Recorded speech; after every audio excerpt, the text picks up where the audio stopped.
passing now from week 0. We're actually on week 1. I know, slightly confusing if you remember my description exactly what happened. But anyway, we're on to the first week that is going to be themed off of the whole chosen, again, theme by you guys, the subscribers. So this one, the theme is crazy yet not a villain.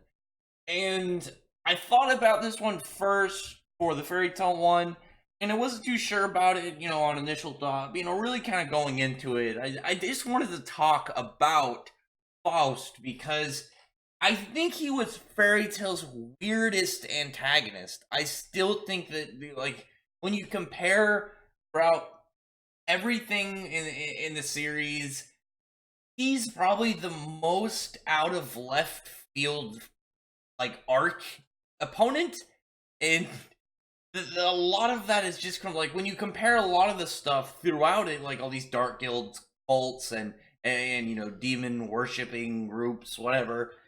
They fit into the layout of the story, but with Edalus, it was just so weird because we did get, we got the stuff with Mistogun and, the mystery behind why there's another person with Jalal's face. Is this actually Jalal? Was there another thought projection that he'd been using the whole time? Maybe the one that we saw during the Tower of Heaven wasn't a real one. No, it was an alternate universe where you have all these Elseworld versions of the characters, which opened like a really good question of like, well, does this mean like what if you had an explanation of like, because there's cameo like little Easter eggs and all in some of the panels where you get like characters like Haru from Rave Master, Hiromishima's series before Fairy Tail, well, not directly before, his main one, at the time, because his big ones, he had Rave Master, then Fairy Tail, now Eden Zero, but are they somehow like pulling over here,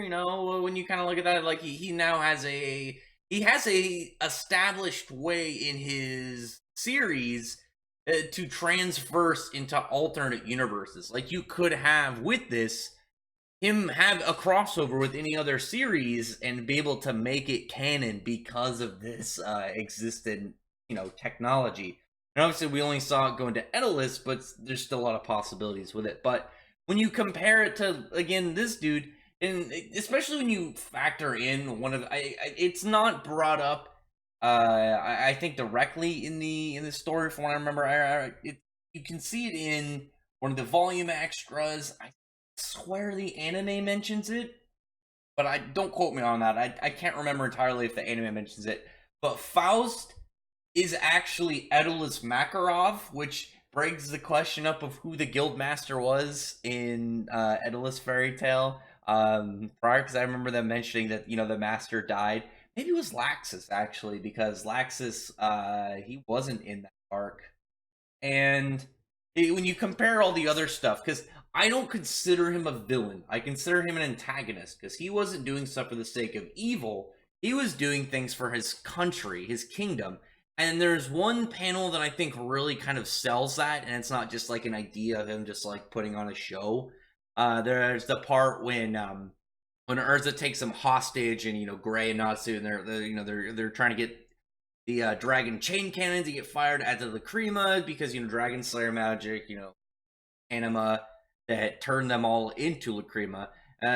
Send all the Fairy Tail members back to the way that they were, and like the king, like Faust is just like, don't worry about me. Like, with a sword to his neck, he's like, he's like, fire the cannon. We need to get this done. We need eternal magic for our kingdom. And he has like a good couple of speeches throughout it of just talking about the prosperity of Edalus and his people, his empire, and everything. And even though he's definitely the antagonist, he's definitely crazy the way that he talks a lot of the time. He has this weird kind of like sense of grandeur of like, a god is only a god if you worship them, but a king rules their people. And all it takes is to rebel against God to turn them into a, demon side of thing. Just, we need to eradicate all of them, code EDT, exceed total destruction. He was ready just for this complete and total, like, religious genocide against the Exceed, because we know that the Exceed because of Queen Shaga, she was able to use her clairvoyance to see certain people that died, and then kind of like instead make it seem like she's just kind of like killing them, with like a power. So they all thought, okay, crap, they are some form of deities, because they were the only creatures also that can use magic naturally within Daedalus. So that kind of also added like an extra layer, of mystery to all these people, and to Faust, he was just like, I don't care if they're gods or not. We're gonna kill them, and we're gonna secure our spot as our kingdom, and have no one above us. And there's a really cool panel. I use it in here while he's going over that. When he's giving his description, because of the way it's formatted. I'm gonna pull it up really quick because I want to read the dialogue of it. But he says, he's like, we humans have suffered most under limited magic, while the Exceed boasted of their unlimited magic. So why cannot we, such close neighbors, obtain limitless magic? And while that whole panel he's saying this, he's kind of, again, he's having this kind of like strife for his people. But the Extalia, the kingdom that was, the capital of, actually, I don't think it was the capital. I think it was just a rock country, because it's like the size of a city, but they're little cat people, so it's probably, it's like the size of a small country to them. But the panel, like the view is looking up, and he's just kind of looking out into his people. So it's almost this kind of again, like vision of rebelling against higher beings, which I thought was really cool about his character. It's very weird because there's not a lot to talk about him just like going over, like giving a TLDR of who he is, what he did. Because you could sum it up, he was a king, he was very crazy, he wanted to progress his kingdom and destroy those who kind of, subjugated them to, I want to say religious oppression, because that's kind of what it was. It wasn't just like, oh, we're really powerful, we're gonna hold you over, because they made they Exceed out like gods, and they just kind of ruled over them with like a divine judgment. But with that, you have to kind of like look at like his reach, and I thought that was kind of cool, because when you kind of like take it from their perspective, especially, like they're a whole world, and in their kind of eyes, sacrificing a guild of, well, it wasn't just a guild, it was also Magnolia, a town of, I'm just gonna guess, I don't think Magnolia ever got a direct, actually, was Magnolia, I think they had I think it's 60,000 is their population of the entire town. I have to look this up mid-video because this is gonna bother the hell out of me. I swear, I think it's 60,000. Yeah, 60,000 is the number, and which is kind of weird because it looks way smaller than you think 60,000. But you probably count in like anything within its vicinity that could technically fall into it instead of just the main town. Anyway, that price for a whole world will also doubling over and taking out your oppressors, from their standpoint, is pretty good, and that's one of the things I think was justifiable in him not being a villain, is the fact that he was doing it purely for his kingdom. He had it's hard to say pure of heart, good intentions for him, because the thing about him is he's a king. He's not like some dude just kind of like, I want to do this. He's a king, and in his mind, he still has an obligation to his kingdom and his people, and he was very much obviously for that, because like I said, there that panel where he was fully ready to sacrifice himself in order to make sure that the plane goes off. And like the funny thing is, throughout the arc, like he also like he had these very weird kind of like dialogue things, like and cool little, again, destroy like divine beings in his mind part. Again, like he's praying and he's looking up angry and he's saying, farewell gods, and he's ready to go all out. And then just following it up even crazier in the arc, he's got a little dragon mech. And again, it's a weird thing in Fairy Tail, because like the series has like magic tech, but his was a straight just like mecha suit, which was awesome. And the only other time we really got a very tech-based thing was Wall. And Wall is from a species that we only found out in the last arc, and we haven't really explored since then. And it was kind of weird. I really wish that it was like Wall instead was a creature, or just a creation made by like some form of character. Maybe like bring in maybe I don't think there's any free characters to really use. They should have like a character mentioned in the Edelus arc that made the Dornum anima. Oh my god, Dorma anim, and like that character, the Earthland version, made Wall or something. That would have been really cool. Like, there's a bunch of really cool, like, kind of like small character links. Like Zoldio's, I gotta do a video on Zoldio at some time because his character being so relevant is weird. But anyway, it's not.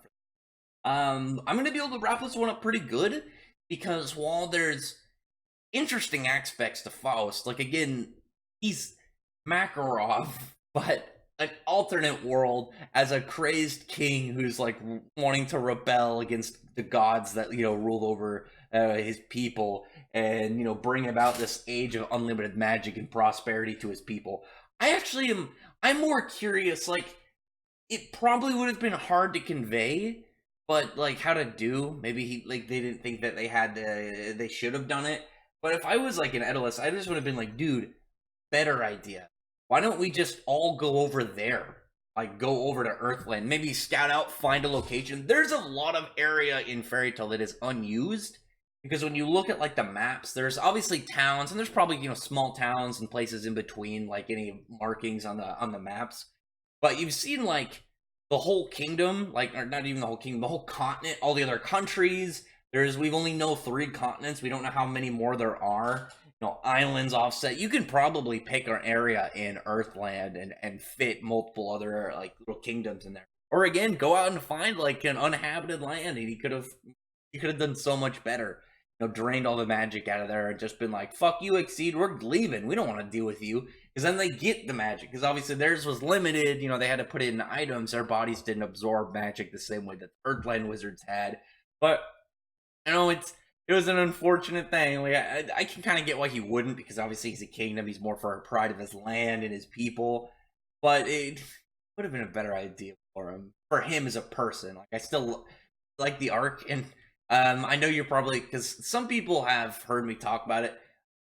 Endless is my least favorite arc. It's definitely my lowest ranked in Fairy Tail, and I'm not counting like any of the small mini arcs in between, stuff like the Sun Village, Avatar, because those always feel like they're kind of tie-ins in like Starburst and Red Dark. But Endless, it's not that it was a bad arc. There's so much wasted potential. Like, you had an alternate universe with all this like possibility to use all these characters. Like, maybe some of the characters learn other set skills, or keep their weapons. Maybe somehow their weapons benefit them when they go back to Earthland.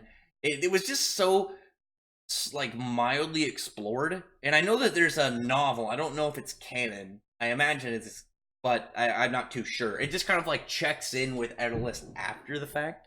What that loud sound was, I don't know if you guys heard that outside. I think some fireworks or something. But just to see how they're doing. I don't think there was a word on Faust. I think they just kind of went into like agriculture, like a lot of agriculture for their people. But other than that, like, again, very interesting character. Like, he himself, you can sum him up pretty quick.